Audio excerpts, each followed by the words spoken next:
नमस्कार, आप देख रहे हैं द हिंद 24 न्यूज और मैं हूं आपके साथ साक्षी। आइए नजर डालते हैं आज की बड़ी खबरों की ओर। पढ़ाई में बेहद होशियार, लेकिन सिर्फ 2 अंकों से मेधा सूची में नाम नहीं आया।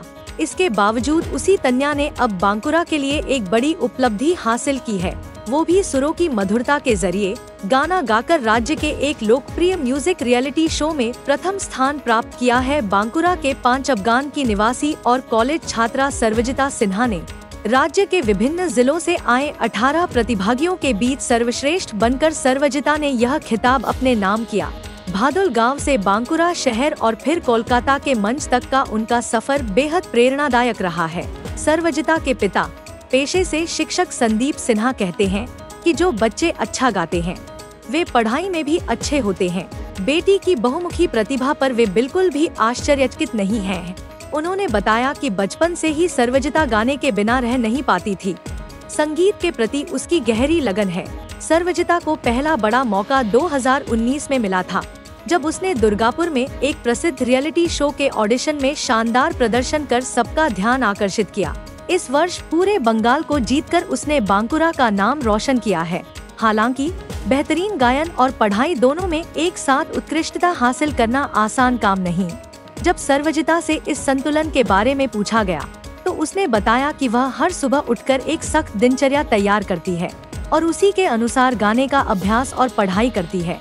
इसी अनुशासन और मेहनत के बल पर वह साल दर साल आगे बढ़ रही है। भविष्य में भी वह संगीत और पढ़ाई दोनों को बराबर महत्व देकर आगे बढ़ना चाहती है। ऐसा संकल्प लिया है बांकुरा की इस होनहार बेटी सर्वजिता सिन्हा ने। গান গাওয়ার অভিযানটা কিভাবে শুরু হয়েছিল? শুরু হয়েছিল আমি যখন ক্লাস 3তে পড়ি, তখন থেকে আমি গান শিখছি। তখন আমি যে গ্রামে থাকতাম সেখান থেকে আমার গান শেখা শুরু। তারপরে আমি বাঁকুড়া টাউনে আসি, সেখানে আমার ক্লাসিক্যাল আধুনিক গান আমি শিখছি এবং সাম্প্রতিককালে কলকাতাতেও আমি ক্লাসিক্যালের চর্চা আছে আমার। ক্লাসিক্যাল আমি তালিম নিচ্ছি। কার কাছে? শ্রী জয়ন্ত সরকারের কাছে, ললিত কলা।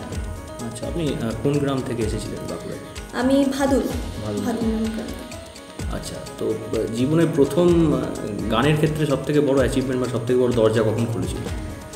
হ্যাঁ, এটা হচ্ছে যখন 2019-এ আমি আমার মামার বাড়ি যাই দুর্গাপুরে। তো সেখানে আমি গিয়ে জানতে পারি যে আগামীকাল একটি অডিশন রয়েছে এবং খুব জনপ্রিয় একটি রিয়েলিটি শোতে অডিশন রয়েছে। তারপর আমার যেহেতু আমি যেখানে যাই সেখানে আমার গানের ডায়েরি ইত্যাদি সব নিয়ে যাই, তো আমি রাতটুকু একটু দেখার সুযোগ পেয়েছিলাম। তারপরে আমি সেই রিয়েলিটি শোতে অডিশন দিই। পরপর অনেকগুলি অডিশন হয় এবং তারপরে আমি সিলেক্টেড হই। তো সেখান থেকেই বলতে পারো আমার পথ চলাটা স্টার্ট। আর এখন সাম্প্রতিক একটি পড়াশোনাতেও দুর্দান্ত, গানেও দুর্দান্ত। কি বাবা হিসেবে আপনার কি মনে হয়? আমি আমার মেয়ে বলে বলছি না, আমি সামাজিক পুরো এই বিষয়টাকে আমি সমাজের প্রত্যেকটা মানুষের কাছে পৌঁছে দিতে চাই। এই বক্তব্য যে গান করে সে পড়াশোনাটা করতে পারে, ঠিক আছে? তো গান কখনোই কোনো পড়াশুনো বা কোনো শিল্পই পড়াশোনার কোনো ক্ষতিকারক নয়, বরং ভালো আমার মনে হয়। কারণ আমরা তো রিসেন্ট দেখছি বা আগেও জেনেছি যে মিউজিক অ্যাজ এ থেরাপি সারা ভারতবর্ষে বিভিন্ন উন্নত শহরগুলোতে ব্যবহার হচ্ছে এবং বিদেশে তো আছে। তো আমি মনে করি না যে রেয়াজ বা গান বাজনা করলে পড়াশোনার কোনো ক্ষতি হয়। কোথাও একটা রয়েছে বা আপনার গানের সাথে কি সম্পর্ক? আমাদের একটা পারিবারিক হিস্ট্রি আছে। হ্যাঁ, সেটা তো বিষয়টা হচ্ছে যে আমার ঠাকুমা যিনি ছিলেন তিনি খুব গান পছন্দ করতেন। তিনি বিষ্ণুপুর ঘরানার মানুষ ছিলেন, বিষ্ণুপুরের বাসিন্দা ছিলেন।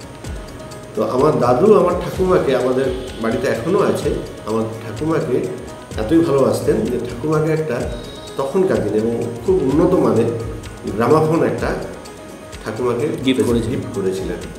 তো ঠাকুমার নাম লেখা এখনও পর্যন্ত আছে।